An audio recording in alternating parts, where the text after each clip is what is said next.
3 നാളുകൾക്കപ്പുറം വരാനിരിക്കുന്ന തൃശൂർ പൂരത്തിന് തിരുവമ്പാടി ദേവസ്വത്തിന്റെ സാമ്പിൾ വെടിക്കെട്ടിനുള്ള പടക്കങ്ങൾ നിർമ്മിക്കുന്ന തകൃതിയിലായിരുന്നു പടക്ക നിർമ്മാണശാലയിലെ ജോലിക്കാർ. ഉച്ചഭക്ഷണത്തിന് ശേഷമുള്ള ആലസ്യത്തിലായിരുന്നു പ്രദേശവാസികൾ.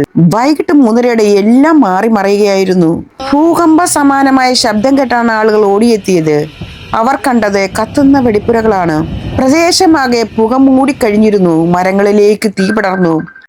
ചിലത് ചിന്നിത്തെറിച്ച് വെടിപ്പുരകൾ പ്രവർത്തിച്ചിരുന്ന ഷെഡുകൾ തകർന്ന് അവ നിർമ്മിച്ചിരുന്ന കല്ലുകൾ ദൂരെ പാടത്തേക്ക് വരെ തെറിച്ചു വീണു. 3 ഷെഡ് അത് 3 അവിടെ ഉണ്ടോ ഇല്ലെന്ന് അറിയില്ല. അതിൽ കുറച്ച് മരുന്നുകൾ സ്റ്റോക്ക് ഉണ്ട്, അതൊക്കെ അറിയില്ല. 2:40 ഉള്ളിൽ പെട്ടെന്നുള്ള ചൂടുകൊണ്ടായിരിക്കണം ഈ ഞാൻ നിൽക്കുന്നിടത്ത തീ. തൊട്ടടുത്ത് തീ പോലെ എന്തോ വന്നടിച്ചു. മനസ്സിലായി ചതിച്ചുവെന്ന്. പിന്നെ എടുത്തോടി രക്ഷപ്പെട്ട വിൽസൺ. നിയമവിരുദ്ധമായി ഉപയോഗിക്കാൻ പറ്റാത്ത ഒരു കെമിക്കലും പടക്ക നിർമ്മാണത്തിന് ഉപയോഗിച്ചിട്ടില്ലെന്നും വിൽസൺ പറയുന്നു. 2:40 ആകുമ്പോഴേക്ക് പെട്ടെന്ന് നിൽക്കുന്ന സ്ഥലത്ത് തിരി കത്തിയിട്ടുണ്ടാവുക. തിരി വെയിലത്തിട്ട് ഉണക്കുകയായിരുന്നു. പെട്ടെന്ന് ഒരു 5 മീറ്റർ അകലത്ത് തീ പോലെ എന്തോ വന്നടിച്ചു. എന്താണെന്ന് കരുതി നോക്കുമ്പോഴേക്ക് തിരിയൊക്കെ കത്തി. അപ്പോൾ തനിക്ക് മനസ്സിലായി ചതിച്ചുവെന്ന്. അങ്ങനെ ഓടുമ്പോഴേക്ക് ഷെഡ് പൊട്ടിത്തെറിച്ചു. 2 വയൽ കടക്കുമ്പോഴേക്ക് സ്റ്റോറും പൊട്ടി. പിന്നെ ഞാൻ നിന്നില്ല, എടുത്തോടി. പിന്നെ ഒരു ഷെഡ് ആ പാടത്തിന്റെ അറ്റത്ത് ഉണ്ട്, അത് അവിടെ ഉണ്ടോ ഇല്ലെന്ന് അറിയില്ല. അതിൽ കുറച്ച് മരുന്നുകൾ സ്റ്റോക്ക് ഉണ്ട്, അതൊക്കെ അറിയില്ല. 2:40 ഉള്ളിൽ പെട്ടെന്നുള്ള ചൂടുകൊണ്ടായിരിക്കണം ഈ ഞാൻ നിൽക്കുന്നിടത്ത തിരി കെട്ടിയിട്ടുണ്ടാവും. തിരി എടുത്തിടുക, ഇങ്ങനെ ഒരു ട്രിപ്പ് മറിച്ചിട്ട് കഴിഞ്ഞാൽ തിരി പെട്ടെന്ന് ഉണങ്ങും.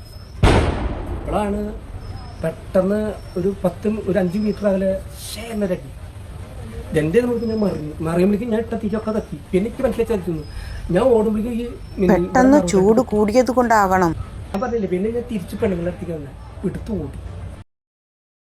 നാട്ടുകാർക്കും രക്ഷാപ്രവർത്തകർക്കും എത്തിച്ചേരാനാകാത്തതാണ് ദുരന്തത്തിന്റെ വ്യാപ്തി വർദ്ധിച്ചത്. അപകട സ്ഥലത്തേക്കുള്ള ആംബുലൻസുകളുടെയും രക്ഷാപ്രവർത്തകരുടെയും എത്തിച്ചേരൽ ദുഷ്കരമായി തുടരുകയാണ്. JCB ഉൾപ്പെടെയുള്ള സ്ഥലത്തെത്തി രക്ഷാപ്രവർത്തനങ്ങൾക്കുള്ള വഴി നിർമ്മിക്കുകയാണ്. സമീപത്തെ പറമ്പുകളിലെല്ലാം ശരീരഭാഗങ്ങൾ ചിതറിത്തെറിച്ച നിലയിലാണ്. 2 വലിയ സ്ഫോടനമാണ് ആദ്യം കേട്ടത്. കിലോമീറ്ററുകളോളം അകലത്തിൽ സ്ഫോടന ശബ്ദം കേട്ടു. ഭൂകമ്പമാണെന്നായിരുന്നു ആദ്യം നാട്ടുകാർ കരുതിയത്. പിന്നീട് പുക ഉയർന്നതോടെയാണ് അപകടമാണെന്ന് തിരിച്ചറിഞ്ഞത്.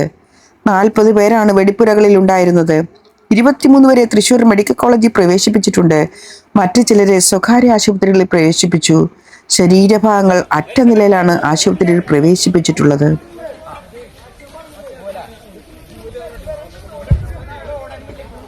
പുക ഉയർന്നപ്പോൾ തന്നെ ഇറങ്ങിയോടിയ ചിലർ അപകടത്തിൽപ്പെട്ട മറ്റുള്ളവരെ ആശുപത്രിയിലെത്തിക്കാനായി പാഞ്ഞു. മരണസംഖ്യ ഇതിനോടം 13 പേരായി. 40ഓളം പേർ ആശുപത്രിയിൽ ചികിത്സയിലുണ്ട്.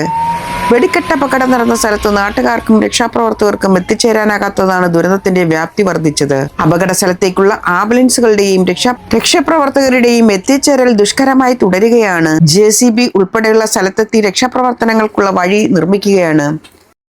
ഇപ്പോൾ ഒരു ചോദ്യം നാം സ്വയം ചോദിക്കണം. ആഘോഷങ്ങൾ വേണം, പക്ഷേ ജീവിതം അതിനേക്കാൾ വിലപ്പെട്ടതാണ്. ഇന്ന് തീ അണഞ്ഞേക്കാം, പുക മാറിയേക്കാം, പക്ഷേ ആ ശബ്ദം ചിലരുടെ മനസ്സിൽ എന്നും മുഴങ്ങും. വെടിക്കെട്ടെപ്പോഴും ആകാശത്തെ അലങ്കരിക്കാനായിരിക്കണം, ജീവിതം കത്തിക്കാനായിരിക്കരുത്.